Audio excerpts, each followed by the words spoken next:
hari ini Tuhan. Silakan Roh Kudus Engkau bebas bekerja.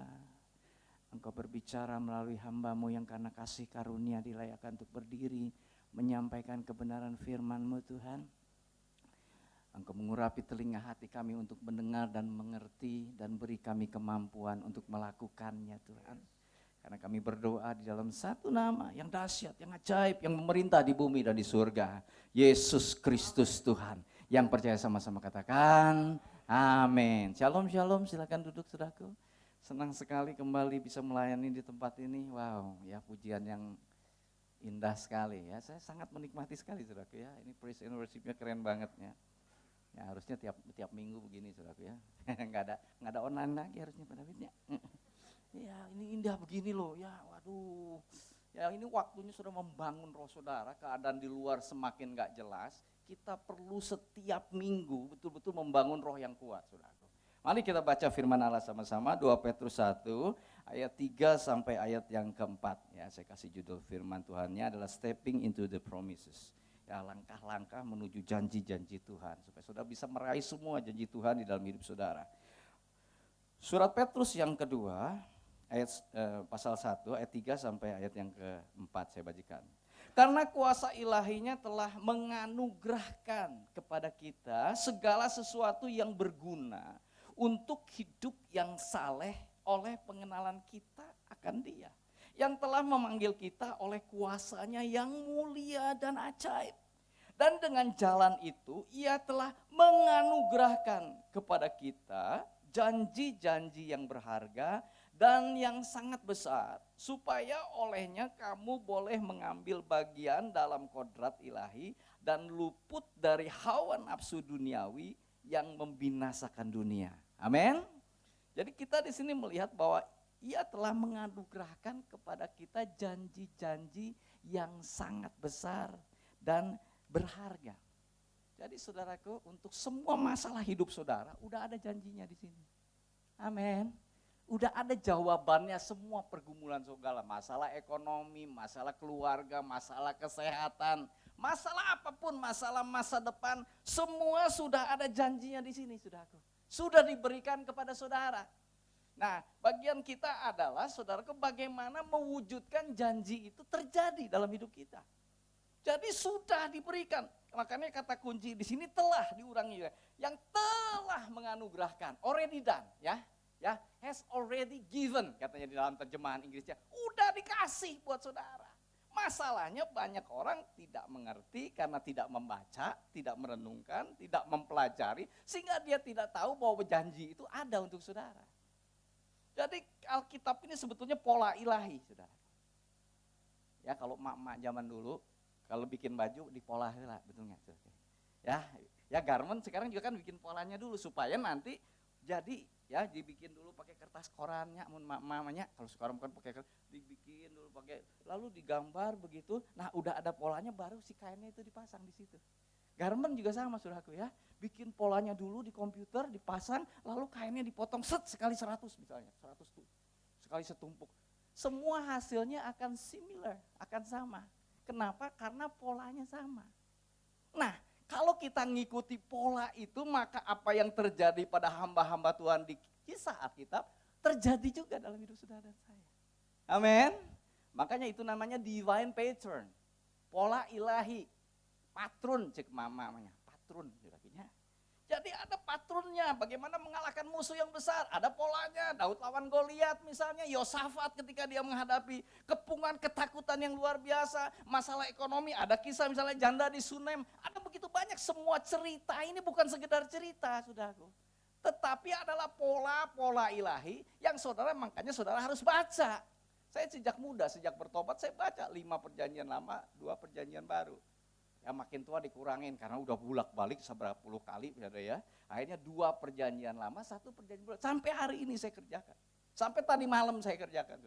Kenapa? Karena kita harus memasukkan itu. Pikiran-pikirannya Tuhan. Supaya pikiran saudara berubah. Roma 12 jelas berkata apa? Berubahlah oleh pembaharuan budimu. Renewing of your mind. Jadi kenapa orang udah belasan tahun ikut Tuhan, berubah-ubah, gitu hirupna. Kenapa saudaraku? Karena dia tidak memasukkan pikirannya Allah.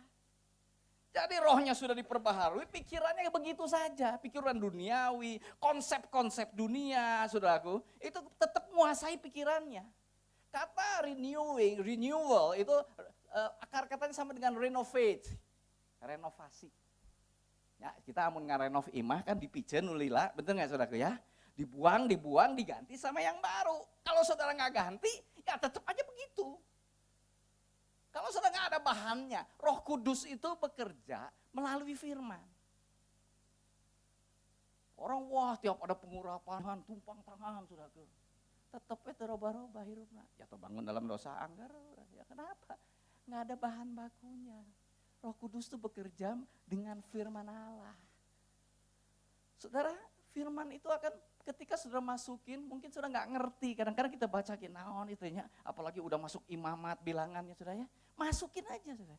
Suatu kali, ya sama seperti ketika saudara beli handphone masih kosong, saudara masukin program-program kan, saudara masukin Zoom, saudara masukin segala macam, betul nggak? Nah mungkin saudara nggak pakai, begitu pada saat saudara perlu klik udah ada, karena udah di-download. Nah sama firman itu kudu di-download dulu, dimasukin dulu, ngerti nggak ngerti, masukin aja dulu saudaraku. Banyak anak Tuhan, saya bilangnya uneducated Christian.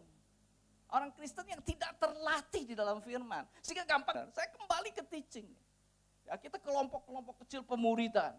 Di youth ada 25, kita ada 52 kelompok PA, 86 kelompok sel, jadi udah 130 lebih. Target saya tahun ini 160 kelompok kecil untuk pengajaran. Kenapa? Karena di masa ini, masa sulit ke depan, saudaraku, kalau engkau tidak dikuasai oleh firman Allah, rusak hidup saudara. Rusak, karena kita diganggu terus dengan pikiran negatif, berita-berita negatif, betul gak saudaraku? Itu membuat kita khawatir, takut dan ngambil keputusan yang bodoh. Orang ngambil keputusan bodoh kenapa? Karena ketakutan, kegentaran. Tetapi ketika saudara dikuasai firman, saudara akan tenang. Ya makanya berbahagialah orang yang merenungkan firman itu siang dan malam, katanya kan, betul gak? Apa saja yang dilakukannya berhasil. Mazmur 1, jangan dengar nasihat orang fasik, katanya, jangan duduk dengan orang berdosa. Ya kenapa? Karena yang nasihat orang fasik, ada masalah rumah tangga, nasihat orang fasik, ngecerehkeun. Nah itu saudaraku ya, tetapi kalau kita dengan firman, oh enggak ada, apa yang dipersatukan oleh Tuhan tidak boleh dipisahkan oleh manusia. Kan jelas saudaraku. Kalau saudara pegang firman, saudara pegang sesuatu yang pasti. Semuanya nggak pasti, termasuk ilmu ekonomi. Yang dulu bagus 10 tahun yang lalu, sekarang nggak kepake. Saudara boleh baca buku-buku ya, Robert Kiyosaki lah saudaraku ya. Ya toko-toko marketing, saya juga baca. Saya tuh seneng baca ya, buku saya kalau dikumpulin mungkin ya, sedingding yuk buku hungkul saudaraku. Cuman saya tahu itu semua berguna, tetapi tidak seperti firman Allah. Amin. Ayo mulai, ambil keputusan saudaraku, baca, renungkan, pelajari. Ya karena itulah saudaraku, karena firman itu adalah kunci untuk saudara bisa menang dan Roh Kudus bekerja dalam hidup kita. Ya janji-janji yang sangat berharga dan besar, great and precious. Artinya nggak ada masalah apapun di muka bumi ini yang nggak ada jawabannya di Alkitab. Tapi saudara harus merenungkannya. Membacanya. Nah kita baca Yosua 1. Di sini jelas Tuhan mengatakan bagaimana cara supaya saudara hidup berhasil, beruntung dan menang di dalam peperangan. Yosua 1 ayat 8. Janganlah engkau lupa memperkatakan kitab Taurat ini, tetapi renungkanlah, lihat perhatikan ya. Meditate, renungkanlah itu siang dan malam. Supaya engkau bertindak hati-hati sesuai dengan segala yang tertulis di dalamnya. Sebab dengan demikian perjalananmu akan berhasil dan engkau akan beruntung. Jadi berhasil dan beruntung itu jaminan saudaraku. Bukan mudah-mudahan, tapi ikutilah polanya. Karena ketika sudah merenungkan itu, saudaraku ya, meditate itu, tanpa terasa pikiran Tuhan mulai menggantikan pikiran saudara. Atau mungkin mustahil, masuk firman Allah, tidak ada yang mustahil. Ya, saudara firman Allah itu mencairkan pikiran-pikiran jahat, pikiran-pikiran negatif. Sok saudara masukin terus pikiran negatif. Ya di TV sekarang ya, capek lihat. Saudara pikiran ini harus dijaga baik-baik. Bagaimana cara menjaga pikiran saudara dengan baik? Firman Allah. Ya ketika firman Allah saudara renungkan, yang kedua bukan hanya direnungkan, sampai modal keluar. Kalau sekolah minggu kepaksa ngikut di tetangga, saudaraku di ruang tamu.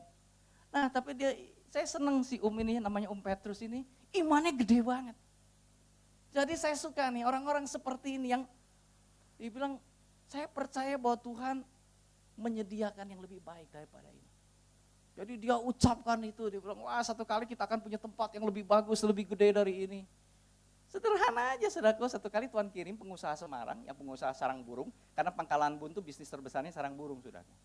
Ya, jadi pengusaha orang-orang Semarang banyak invest di Pangkalan Bun, itu bikin sarang burung. Nah saudara, pengusaha sarang burung ini kebetulan lewat hari Minggu pengen ibadah, mampirlah di gerejanya si ini, saudara. Ikut ibadah, kesentuh hatinya. Dia bilang, ini waduh jemaatnya udah banyak ya, gak muat. Ya kata saya, udah cari tanah yang lain lah. Nanti tanahnya saya yang bayar. Jadi sudah pun dia nyari, nah imana gede, carina di pinggir jalan sudah. Pinggir jalan gede. Tuh neangan di gang deui, saya itu sudah kayaknya. Ada duitnya enggak ada. Cenah saya modal iman we cenahnya. Pokoknya cari we heula, begitu ada dia kasih lihat lah ke si pengusaha itu. Si pengusaha bilang oke, ambil. Saya bayarin. Jadi dapatlah tanah itu. Singkat kata begitu dapat tanah, saya mau lihat gedung yang harus seperti apa. Dia ke Semarang, kebetulan datang ke Holy Studium, dia dapat bagus. Wah, saya mau bikin yang begini kan. Ada duitnya nggak ada. Jemaatnya sederhana aja. Tapi ya itu sudah ya, iman tuh gitu, simpel aja kayak anak kecil aja. Tuhan yang menyediakannya. Saya senang loh ngobrol sama si Orangnya sudah dia STH juga enggak kok. Dia cuma SP aja, sekolah penginjil di Petamburan dulu saudaraku. Kan SP itu setahun 2 tahun lah Pak. Tapi imannya gede banget. Banyak pengusaha Pangkalan Bun yang ibadah di dia sekarang. Nah saya suka dengan orang-orang seperti ini, saudaraku. Percaya mengucapkan dan terjadi.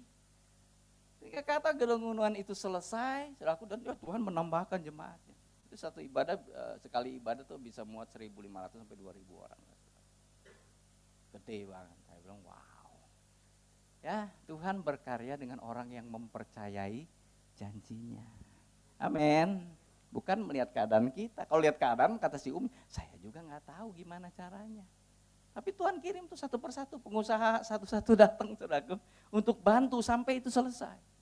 Lucu nah begitu selesai itu pengusaha yang dari Semarang balik deh ke Semarang. Cuman dikirim buat nyelesain itu aja. Udah ini tinggal di Semarang gitu. Nah, saya lihatnya kalau Tuhan mau, saudara, Tuhan pakai satu orang selesai masalah saudara kok. Amin. Jadi kita kebanyakan ini dipikir-pikir, oh maunya tak ada caranya.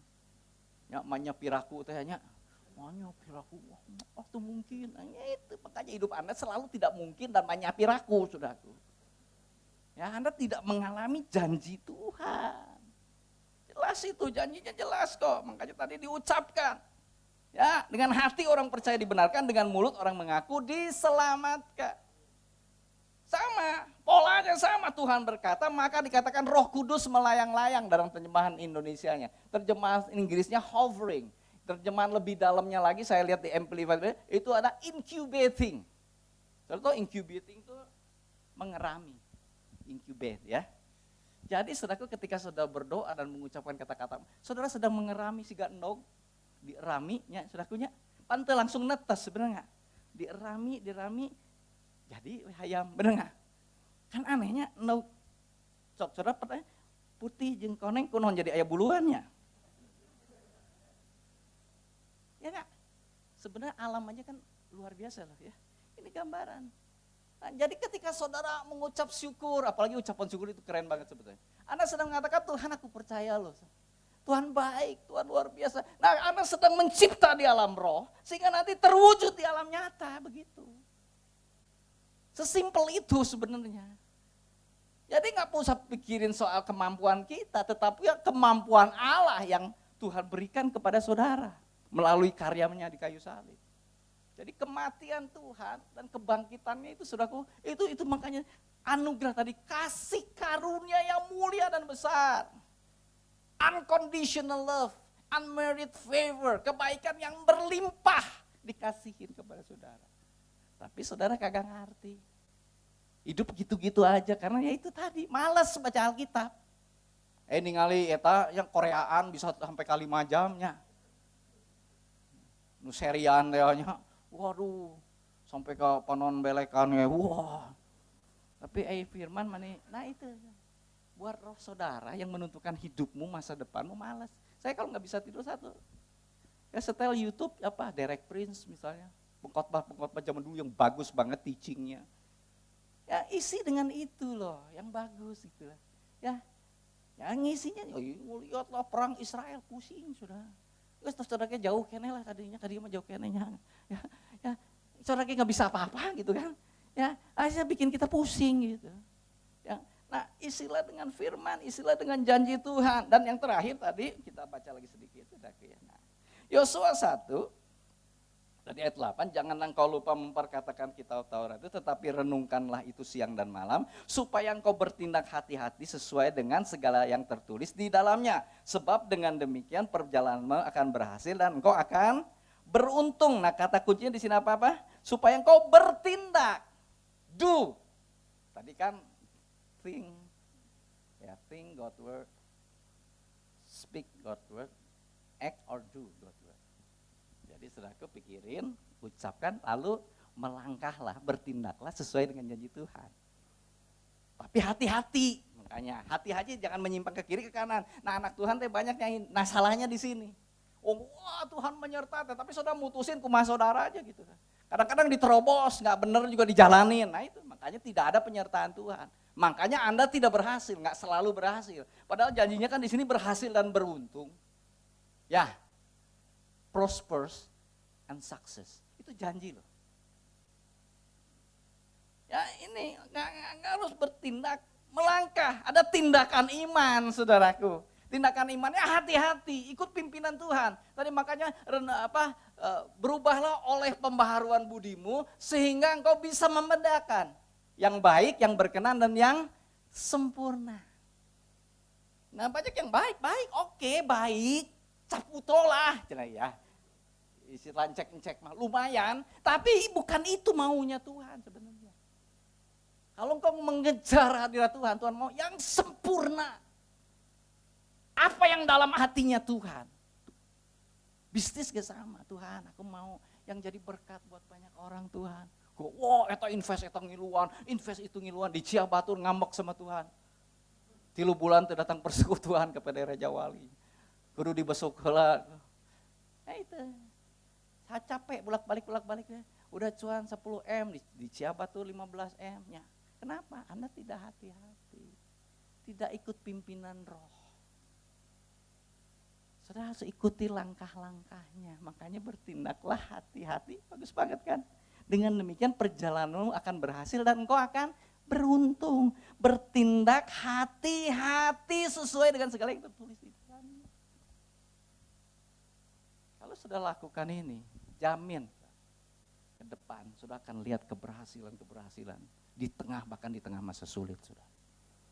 Kami lagi menua ini ya, mulai masuk Jawa Tengah, tembus Jawa Timur sebentar lagi. Saya lihat nih, ya anak saya juga kan saya latih untuk ya menggantikan saya one day gitu kan.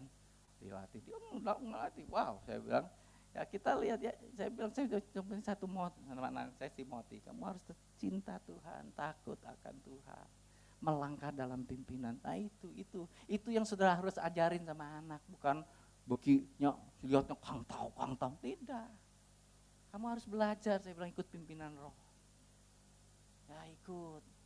Nah saudara, dengan itu maka perjalanan akan berhasil dan beruntung. Jadi semua itu udah dikasih sama saudara. Ya sebagai penutup saya kasih ilustrasi lah, sederhana sebenarnya. Seringkali kita ngalamin begini. Ada seorang pegawai rendah ya, tapi karena 25 tahun kerja sama bosnya dikasih hadiah, ikut cruise. Nah, kan lagi musim cruise saudara ya naik kapal gitu, jadi dari Singapura ke Langkawi, ke Phuket gitu. Wah dia seneng banget sama istrinya, jadi dapat kasih sama bosnya, siap-siap, wah bebekalan saudara bakal ikut cruise. Jadi bawa tas gede, isinya teh naon, aya Indomie saudara ya, aya eta kopi sasetan saudara, lengkap saudaranya. Udah masuk jalan, aduh mah bagus ya, ada kolam renang, ada apa. Begitu makan siang, teng dia masuk ke kamar. masak Indomie. Batur kalau luarnya, masak mah nggak apa-apa lah kita naik kapalnya, bagus makan mah Indomie aja ya, kita makan kan pegawai rendahan ya, jadi dia bikin Indomie. Siang makan malam teng, batur kalau luar makan dia nyieun Indomie deui. Sigana mawa variasi dari mie goreng, ya kari ayam, saudaraku, ayam bawang lengkap, saudaraku. Tapi kan geus sapoe sih istrinya teh, Pak. Ieu teh kita teh naik kapal nama mewah, cuman kan dahar teh Indomie wae atuh, Pak, cenah. Ya, kan kita bikin kopi sasetan. Pak, kita bisa enggak makan di luar? Itu kan ada ini. Ya udahlah, Papa ada duit tabungan, nanti kalau nanti teng lagi kita keluar ikut makan, ya. Jadi dia begitu, ini ayo mah dengan gagahnya dibilang udah bawa duit, Papa udah bawa duit. Begitu sampai di yang penjaganya dia mau keluar duit, saya mau makan di sini mau bayar. Enggak usah Bapak, cenah ya. Ini semua all in, Bapak mau makan, Bapak mau apa, semua udah termasuk di dalam tiket. Pamajit si Papa sih lain nanya, heula atuh nya kasih bos teh. Ya namana cruise teh komplit lengkap, udah all in tiketnya. Nah, tiket ke surga teh udah all in, saudaraku. Amin. Udah semua. Kata soteria itu bukan hanya saudara mati selamat masuk surga, enggak. Tetapi dibebaskan dari bahaya, dilepaskan dari kejahatan, dipulihkan dari sakit penyakit, itu katanya soteria, sampai ada ilmunya. Amin. Ya, lewat perjamuan kudus sudah dikuduskan, dibenarkan, disucikan, terima pengampunan Tuhan, ini juga penting. Banyak orang tertuduh terus, merasa salah. Oh, aku mah nggak layak, betul, saudara nggak layak, tetapi darah Yesus yang melayakkan saudara. Saya berdiri di sini juga nggak layak. Saya dilayakkan karena darah Yesus yang melayakkan saya untuk melayani Tuhan. Jadi saudara kenal, kalau orang mainnya di perasaan, wah ripuh. Kalau lagi habis berbuat baik, wah saya layak melayani. Imam itu masuk ke ruang maha kudus karena bawa darah anak domba. Bukan karena baru berbuat baik. Kita berani menghampiri tahta kasih karunia karena darah Yesus. Kalau ngerti perjamuan kudus, mujizat itu terjadi. Ya, gereja yang menekankan perjamuan kudus tuh saya lihat Tiberias ya. Saya penasaran ya. Saya kan suka penasaran ya. Jadi pas ibadah di Jakarta saya ikut di Tiberias. Itu pas perjamuan kudus parbut saudara. Benar-benar. Ayo ibu-ibu disakuan masuk terus. Tapi ya oke lah kita ya. Mereka sangat mempercayai buat anak sakit di rumah. Tapi benar-benar itu kesaksiannya selalu ada kesaksian kan, minimal 20 sampai 40 kesaksian tentang kesembuhan tiap minggu. Makanya nah itu, dia mempercayai. Ada gereja perjamuan kudus malah. Cuma amun Paskah doang. Saya kadang-kadang aneh ya. Padahal itu kan salah satu sakramen yang Tuhan ajarkan, Tuhan Yesus. Dan itu mengingatkan kita akan kebaikan yang sudah diberikan untuk kita. Jadi lakukan dengan iman, hari ini adalah hari mujizat buat saudara. Tuhan memberkati, kasih kemuliaan bagi Tuhan. Haleluya, haleluya. Mari para perjamuan boleh dibagikan.